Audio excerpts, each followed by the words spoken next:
noches, amigos televidentes, capitalistas deplorables todos. Bienvenidos al noticiero America First TV. Por el derecho a la verdad, lo que los medios ocultan. Soy Carlos Garín y a continuación pues vamos a ver los titulares de las noticias más importantes generadas alrededor del mundo y nuestro país y que por su importancia han trascendido y marcan los titulares de hoy. Los líderes del Senado anuncian un acuerdo a corto plazo para aumentar el techo de la deuda. Una nueva encuesta muestra que el Partido Republicano tiene una gran ventaja sobre los demócratas de frente a los comicios del 2021. Piden destituir a Kamala Harris por pésimo trabajo en la frontera.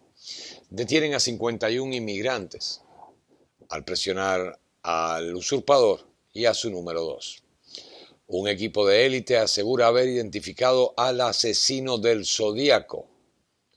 Le niegan al ex policía Chao Bin su pedido para que un defensor público lo represente. Esto y mucho más veremos a continuación en el desarrollo de estas noticias que han marcado el acontecer para el día de hoy. Y comenzamos, como ya está siendo habitual, con los temas que abrigan a la política de nuestro país. Esta que cada vez marca un derrotero más hacia la izquierda. Los líderes del Senado anuncian un acuerdo a corto plazo para aumentar el techo de la deuda. Los principales demócratas y republicanos del Senado de los Estados Unidos anunciaron un acuerdo el 7 de octubre que elevará el techo de la deuda de Estados Unidos por un breve periodo, según ellos. El líder de la mayoría del Senado, Chuck Schumer, demócrata de New York.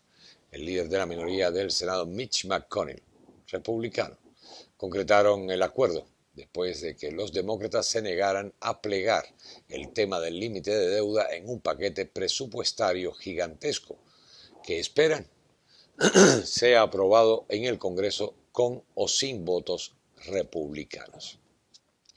El acuerdo eleva el techo de la deuda a 480.000 millones de dólares, confirmaron los senadores a la prensa. Se prevé sea suficiente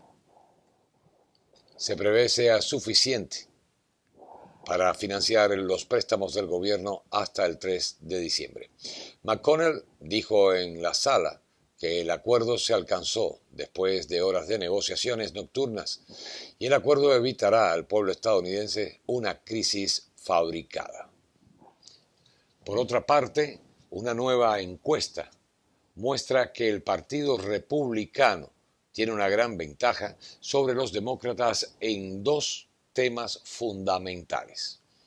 El 54% de los encuestados dijo que se cree que el Partido Republicano es mejor que el Partido Demócrata cuando se trata de proteger a la nación de amenazas internacionales, mientras que el 39% dijo que pensaba que los demócratas eran mejores que los republicanos en el tema.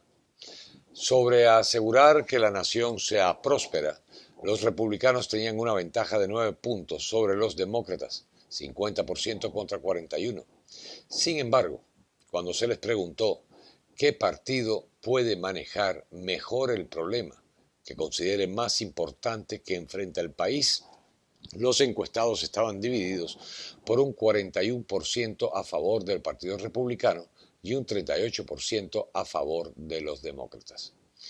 Esta encuesta se produce cuando la agenda económica del casi presidente y la retirada caótica de los Estados Unidos de Afganistán bajo su mando han dominado los titulares.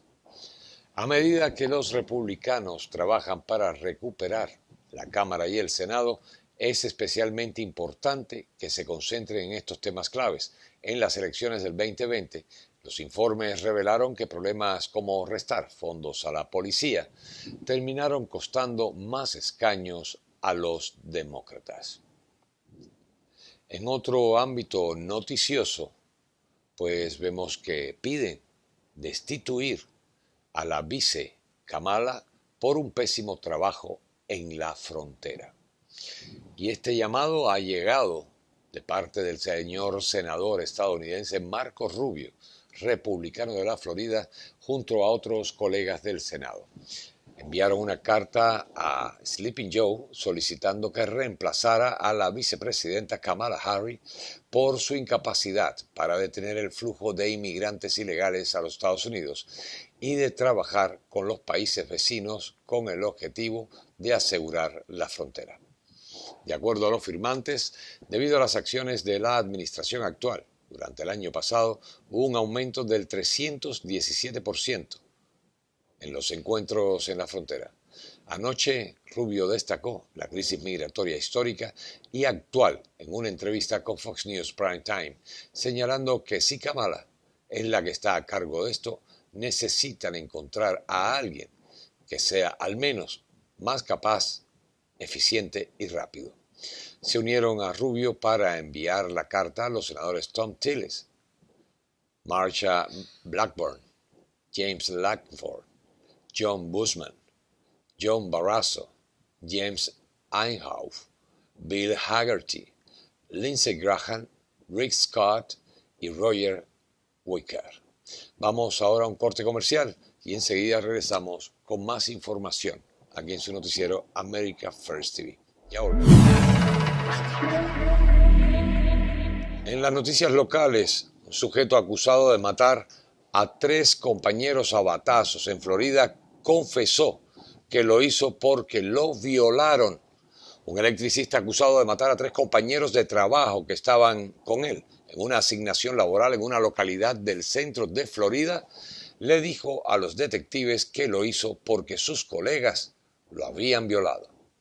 Shaun Runyon, de 39 años, confesó varias veces sus crímenes durante los interrogatorios con los detectives cuando les dijo que sus colegas lo habían violado y que odiaba a los 3, aunque un examen de agresión sexual no confirmó la alegación, dijo durante una conferencia de prensa Grady Judd, jefe de la policía del condado Polk.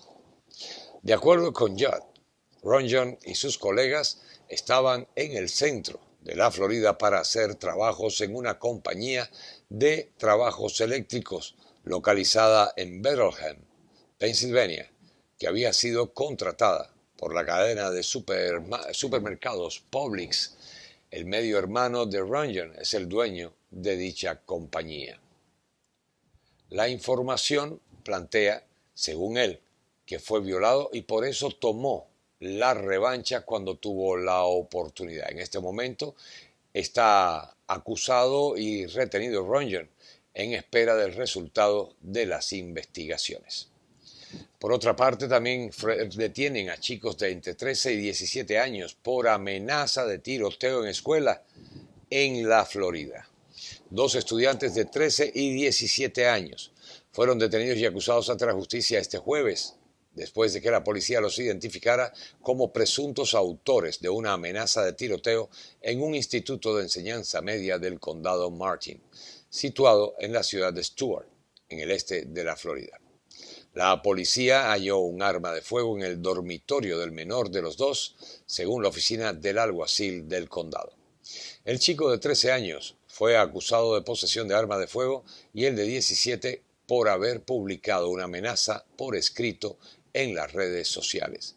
Según la oficina del alguacil, los agentes empezaron a rastrear la amenaza en cuanto fue colgada en las redes la pasada noche y a las 3 de la madrugada de hoy ya tenían identificados a los 2 presuntos autores que fueron detenidos. Se cree que el arma hallada en el cuarto del estudiante de 13 años es robada, según un comunicado de la oficina del alguacil. Ninguno de los 2 detenidos, de los que no se han dado detalles, es alumno de la Martin County High School y se desconoce hasta ahora el motivo de la amenaza que los 2 jóvenes hicieron por las redes sociales de tomar las armas y masacrar a los jóvenes estudiantes en horario escolar en la propia institución. Por otra parte, Heather Morris, segunda al mando de la policía de Miami, fue despedida el pasado martes a través de una carta. Esta carta fue enviada por el administrador de la ciudad, Art Noriega. Según NBC6, la oficial recibió un documento donde Noriega le explicaba que su trabajo había sido desfinanciado y que los servicios ya no eran necesarios.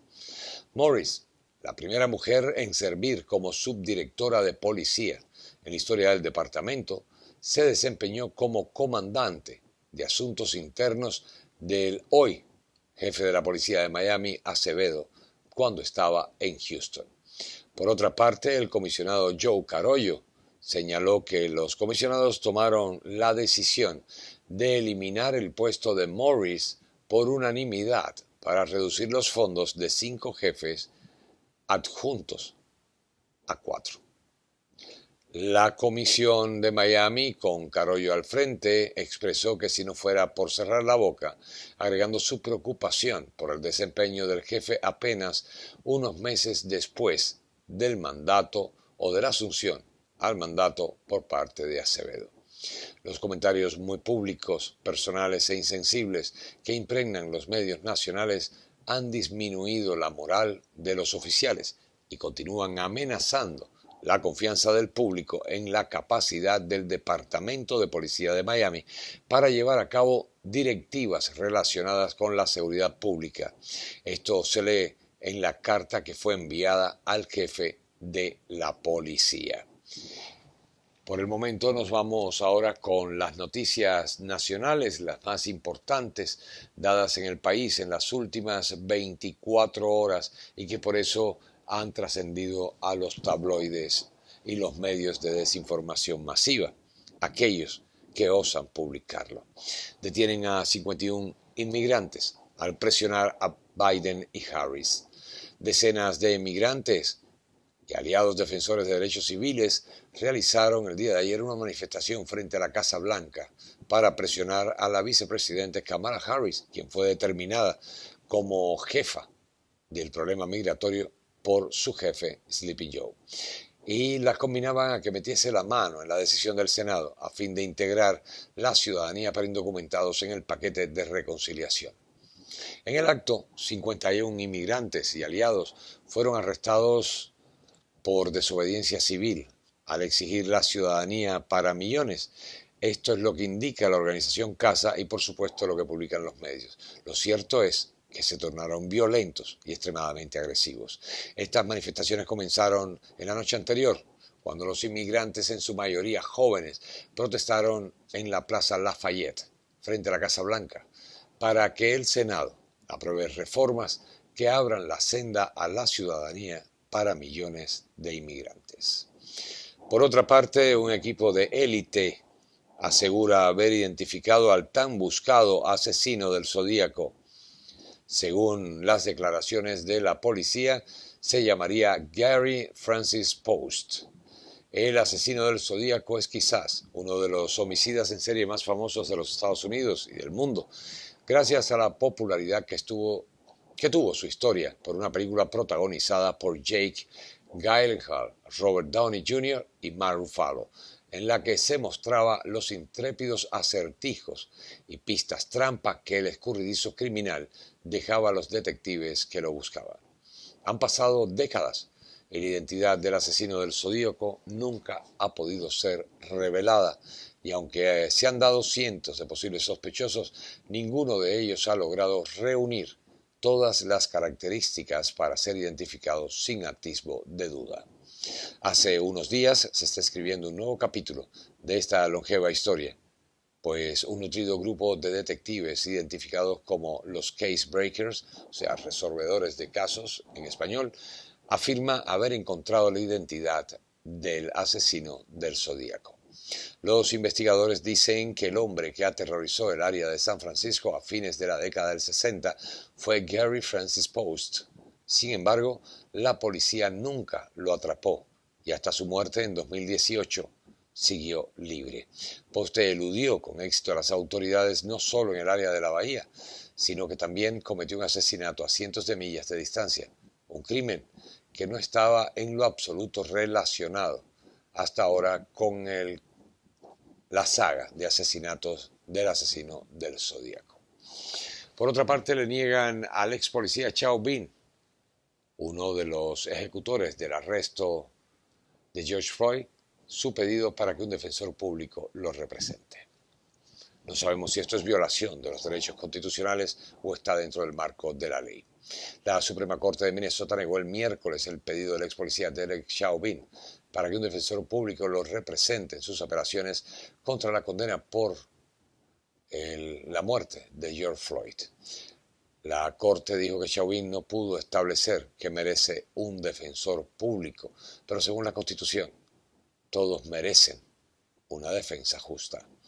Los jueces tomaron esta decisión después de analizar información sobre las deudas y los activos de Chauvin, además de considerar la decisión previa de la Oficina de Apelaciones del Defensor Público de Minnesota, que lo consideró inelegible, según la presidenta de la Corte, Lori Gildea. Vamos a un corte comercial con esta noticia de manipulación, donde vemos que no hay muchas intenciones de darle el derecho por cosas que no deben salir a la luz. Corte y volvemos. Cuba suma 525 presos y condenados políticos. La organización no gubernamental Cuban Prisoner Defenders, CDP, añadió otros 89 presos políticos a su lista en el mes de septiembre, cuando 5 relatorías de Naciones Unidas condenan la represión del régimen cubano contra los principales participantes en las protestas populares del 11 de julio. La tragedia de este día no hace más que ir mostrando poco a poco el sufrimiento que ha causado la familia en Cuba, el régimen dictatorial de La Habana. Jóvenes inocentes a los que quieren destrozar la vida durante 8 y 10 años por no haber hecho más que estar presentes en la manifestación, algunos incluso sin participar en ella, dijo Javier Larrondo, presidente de CDP. Desde su sede en Madrid, reseña el portal web Radio Televisión Martí.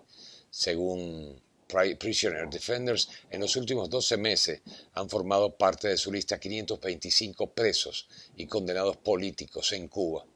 Precisamente la organización no gubernamental dice que al inicio de octubre del 2020 se contabilizaban en la isla 138 presos y condenados. Desde entonces hasta finales de septiembre del 2021 han ingresado a la misma lista 387 nuevos casos. Uno de lo que constituye un récord histórico macabro, dice la organización en su Twitter el día de ayer. El informe subraya que el grave silencio de la Alta Comisionada de Derechos Humanos de Naciones Unidas sobre la represión y otras violaciones de derechos humanos en Cuba lo salva la denuncia presentada por el equipo de relatores de esa organización mundial, que tiene a su haber un trabajo exhaustivo de denuncia contra el régimen despótico, tiránico y comunista de La Habana. Nos vamos a la mitad del mundo, en Ecuador, donde político denuncia ruta del dinero desviado por Rafael Correa. El director del movimiento político Ecuador Gana, Fernando Balda, denunció lo que considera la ruta del dinero robado por el expresidente Rafael Correa. Información que entregó al actual mandatario nacional Guillermo Lasso a fin de avanzar en la investigación contra el jefe de Estado, de tendencia izquierdista y amigo de los regímenes de Cuba y Venezuela. Balda hizo llegar la carta y la documentación respectiva al primer mandatario días después de que salieran a la luz pública los casos de corrupción y evasión fiscal bajo el nombre de Pandora Papers, en el que Lasso también se ve involucrado. Según lo recopilado por el político de Ecuador, existen audios y chats de conversaciones entre Rafael Correa y otras personas en las que se tocan temas referentes a los movimientos de dinero mediante triangulaciones para evitar ser detectados, añadiendo también que hay nombres de supuestos colaboradores de la red, según reseñó el portal web El Diario. Una cuenta bancaria de Rafael Correa, por ejemplo en un banco con sucursales en paraísos fiscales, cuentas bancarias de bancos europeos a donde se realizaron transferencias desde las cuentas del propio Rafael Correa, transacciones bancarias de Rafael Correa con las que se comprueba la triangulación de dinero con cuentas intermediarias para que llegue a personas no de forma directa y así no dejar evidencias visibles de las mismas. Esto está detallado por parte del escrito, reseñado por El Diario. Balda aseguró que la información facilitada tiene como finalidad contribuir en la lucha contra la corrupción y poder recuperar el patrimonio robado al pueblo ecuatoriano, que fue durante años engañado por la verborrea izquierdista de Rafael Correa. Y siguiendo con la corrupción, en Venezuela, la inflación alcanza el incremento interanual de 1.456%. La inflación de Venezuela registró una expansión del 9,7% entre agosto y septiembre, acumulando una variación interanual del 1.456%, según los datos ofrecidos este jueves por el Observatorio Venezolano de Finanzas, un órgano, por supuesto, opositor y que está ligado a la figura de Guaidó. En lo que va de año, el índice nacional de precios al consumidor y la canasta alimentaria, que expresa la inflación, escaló hasta el 527,5%. Los grupos de bienes y actividades que tuvieron una mayor incidencia fueron los de educación, con un alza del 66,2%, debido principalmente al inicio del nuevo curso escolar. A este rubro le siguió la comunicación, con un 20% y servicios con un 17,3%, impactado por el crecimiento en los servicios básicos de agua y luz manejados por el Estado. Con estos registros, Venezuela se ha vuelto a consolidar como el país con la mayor inflación del mundo, según datos del Banco Central de Venezuela. En 2020 alcanzó el nivel de 2,959% y según estimaciones del Fondo Monetario Internacional, este año Venezuela cerrará con una inflación en un nivel del 5.500%. Con esto, queridos amigos, nos despedimos de ustedes, dándoles o deseándoles muchas bendiciones y lo mejor del mundo. Que Dios bendiga a todos aquellos que luchan contra el comunismo desde cualquier trinchera, igualmente al presidente Trump. Señores, compartan, suscríbanse y denle like. Así nos ayudan a seguir adelante. God bless America. Nos vemos el lunes, Dios mediante, en la mañana con nuestro diario en vivo. Hasta entonces, feliz fin de semana.